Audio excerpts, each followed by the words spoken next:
इधर बिहार के कैमूर में पुलिस ने 2 आरोपियों को किया गिरफ्तार और सिपाही भर्ती परीक्षा में सेटिंग कराने का आरोप लगा।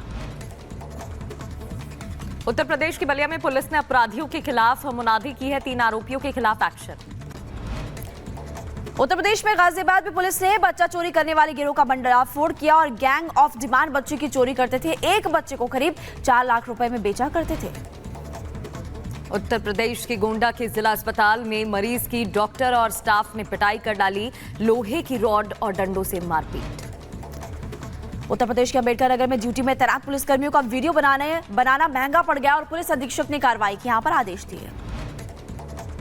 राजस्थान के भीलवाड़ा में हॉस्पिटल के पालना गृह में मिला नवजात का शव, पुलिस ने मामले की जांच शुरू की।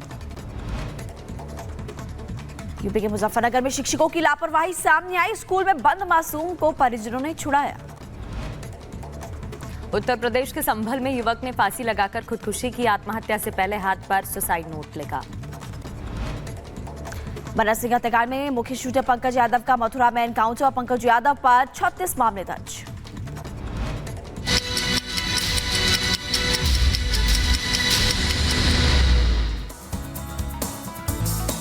और चलिए शुरुआत करते हैं और सबसे पहले बात विनेश फोगाट की, जिन्होंने कुश्ती से संन्यास ले लिया है और सोशल मीडिया पर इस बात का ऐलान किया है। उन्होंने कहा है कि वो कुश्ती से संन्यास ले रही हैं।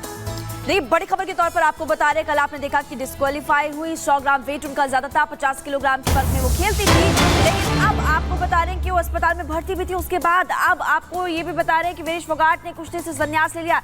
इस वक्त टेक्स्ट पर जो उनका पोस्ट है वो हम आपको दिखा रहे हैं और इसमें वो अपनी मां से माफी मांगते हुए भी नजर आ रही हैं और दुख प्रकट करते हुए इस वक्त विनेश फोगाट का ये ट्वीट आप देख सकते हैं। और देखिए, कुछ ही देर पहले विनेश फोगाट ने ट्वीट किया है, 1 घंटे पहले उनकी तरफ से एक्स पर पोस्ट किया गया, लिखा हुआ है, मां कुश्ती मेरे से जीत गई और मैं हार गई, माफ करना, आपका सपना मेरी हिम्मत सब टूट चुके हैं, इससे ज्यादा ताकत नहीं रही, अब अलविदा कुश्ती। देखिए, साल 2001 से लेकर 2024 तक ये लिखा हुआ है और आप सबकी हमेशा ऋणी रहूंगी, माफी मांगते हुए नजर आ रही हैं, परेशान है।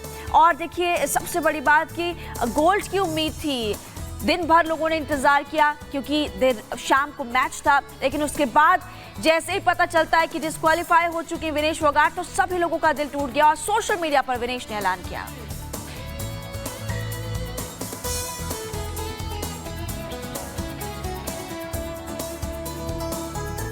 और चलिए अब आपको पॉइंटर्स के जरिए समझा देते हैं कि आखिर क्या हुआ था। और अब ये ट्वीट भी विनेश फोगाट का सामने आ गया है, जहां उनका दुख साफ तौर पर नजर आ रहा है। पॉइंटर्स के जरिए आपको बता देते हैं, उन्होंने लिखा कि मां कुश्ती मेरे से जीत गई है, मैं हार गई। उन्होंने बताया कि माफ करना, आपका सपना मेरी हिम्मत सब टूट चुके हैं। महिमा बिल्कुल एक्स पर पोस्ट किया और कुछ देर पहले वो दिखा भी रहे थे प्रगति, और इससे ज्यादा ताकत नहीं रही। अब वो ये कह रही हैं, परेशान हैं, कल अस्पताल में भर्ती भी हो गई थी और अब देखिए वो एक्स पर पोस्ट करते हुए नजर आई, अलविदा कुश्ती, साल 2001 में शुरुआत की थी, 24 में अंत करते हुए नजर आ रही हैं, संन्यास ले रही हैं। और जाहिर तौर पर ये बहुत इस वक्त दुखद खबर कह सकते हैं विनेश फोगाट के फैंस के लिए, जो उनको पसंद करते हैं। बिल्कुल, और जिस तरीके से उनका करियर रहा है, बेमिसाल करियर रहा है, जितने मेडल्स वो जीती हैं, जितने खेल में उन्होंने उनका जो परफॉर्मेंस रहा है, उसको देखते हुए लोगों को काफी उम्मीद थी। आगे उन्होंने लिखा, आप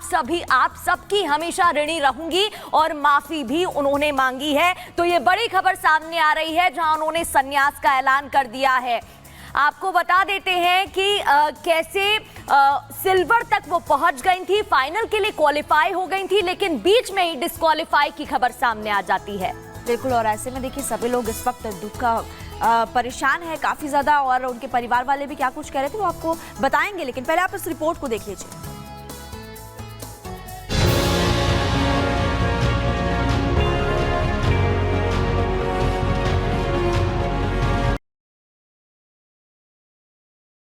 भारत के साथ उस वक्त जब 7 समंदर पार हो रहे पेरिस ओलंपिक से ये खबर आई कि पहलवान विनेश फोगाट अयोग्य घोषित कर दी गई हैं, तो पूरा देश गुस्से और गम से भर गया। जब 8-9 बजे खबर आई और विनेश डिस्क्वालीफाई कर दी, तो उसके बाद में बस कुछ सोचना क्या था, जो आंखों के आगे अंधेरा छा गया, जो कुछ दिखा ही नहीं, कुछ सुझा ही नहीं। उसके बाद में जो सारे सपने थे वो धीरे धीरे रह गए।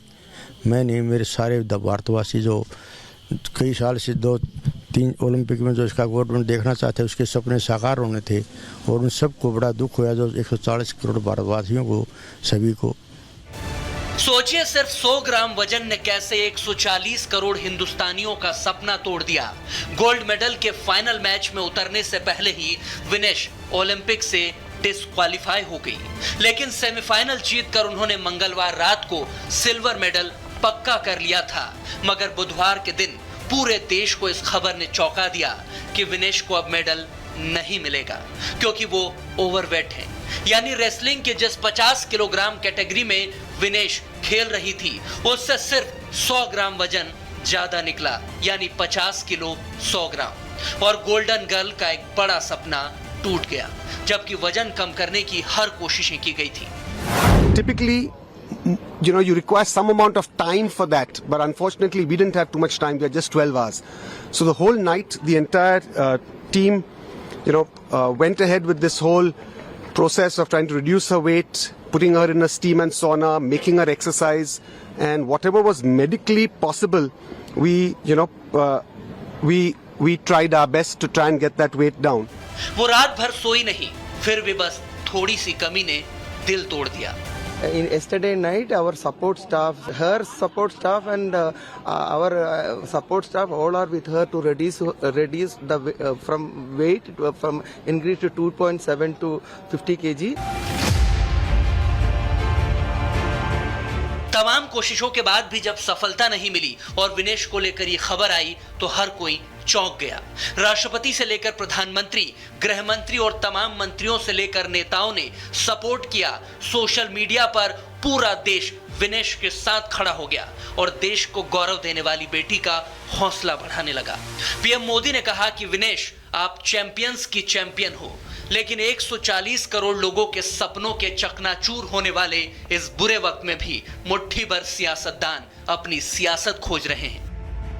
100 ग्राम ओवरवेट होना ये कितना हास्यास्पद और मजाक का कारण है कि उसके आधार पर आप अयोग्य घोषित कर रहे हैं। 3 बाउट उन्होंने ठीक वजन में और सही से जीत के वो फाइनल में पहुंची हैं, तो कम से कम जो अपील की बात मैं सुन रहा हूं, उस अपील के साथ साथ ये भी कहा जाए कि सिल्वर के लिए कम से कम उनको जरूर योग्य पाया जाए। अचानक ऐसा समाचार आना कि उसको डिस्क्वालीफाई कर दिया गया, इससे हम भी शॉक्ड है। मुझे लगता है पूरा देश शॉक्ड है। जब पूरा देश एकजुट होकर विनेश के साथ खड़ा है, तब सियासतदान इसे साजिश की नजरों से देख रहे हैं। सरकार ने भी संसद में खड़े होकर बताया, जबकि उस पर भी देश में सियासत होने लगी। भारत सरकार ने विनेश फोगाट की उनकी आवश्यकता के अनुसार हर संभव सहायता प्रदान की है। उनके लिए पर्सनल स्टाफ भी नियुक्त किए गए हैं जो अपने क्षेत्र के विशेषज्ञ हैं। उनके साथ हंगरी के विख्यात कोच ओलेर अकोस और फिजियो अश्विनी पाटिल हमेशा रहते हैं। इनको ओलंपिक के लिए इनके अतिरिक्त व्यक्तिगत सहायक स्टाफ जैसे विभिन्न sparring partners, strength of conditioning विशेषज्ञ के लिए वित्तीय सहायता प्रदान की गई। कि प्रधानमंत्री जी अंतर्राष्ट्रीय रिश्तों की बात करते हैं कि हमारे मजबूत रिश्ते हैं, तो विनेश फाइनल से बाहर कैसे आई? 100 ग्राम वाली जो चीज है, ये तो किसी को हजम नहीं हो रही कि एक इतना प्रोफेशनल खिलाड़ी को ये इतनी सी बात नहीं पता है। विनेश फोगाट के डिस्क्वालीफाई होने की खबर पर पंजाब के मुख्यमंत्री भगवंत मान विनेश के गांव चरखी दादरी पहुंच गए। भगवंत मान ने विनेश के परिवार के साथ साथ बातचीत कर उन्हें ढांढस बताया। इस दौरान भगवंत मान ने विनेश के चाचा महावीर फोगाट का भी हौसला बढ़ाया और उनसे लंबी बातचीत की और विनेश को देश की एक फाइटर बेटी बताया। लेकिन इस दौरान भगवंत मान राजनीति से भी नहीं चूके और उन्होंने ऐसा कुछ कह दिया जो सबको चुभने लगा है। हमारी जो इंडियन ओलंपिक एसोसिएशन के जितने भी मेंबर वहां गए हुए हैं, वो किस काम के लिए गए हुए हैं? घूमने गए हैं, ऐश प्रस्तियां करने गए हैं देश के जनता के पैसे पर। ऐसे हालात में भी विपक्ष मोदी को घेरने का मौका ढूंढ रहा है। विनेश फोगाट के साथ न्याय होना चाहिए। एक षड्यंत्र के तहत पहले उस बेटी को दिल्ली की सड़कों पर घसीटा गया और अब आप उसी बिटिया को देश का तिरंगा जो फहरा रही है, आज आप उसको ओलंपिक से बाहर कर रहे हैं और देश की सरकार चुप्पी साधे बैठी। बहुत बड़ा झटका लगा।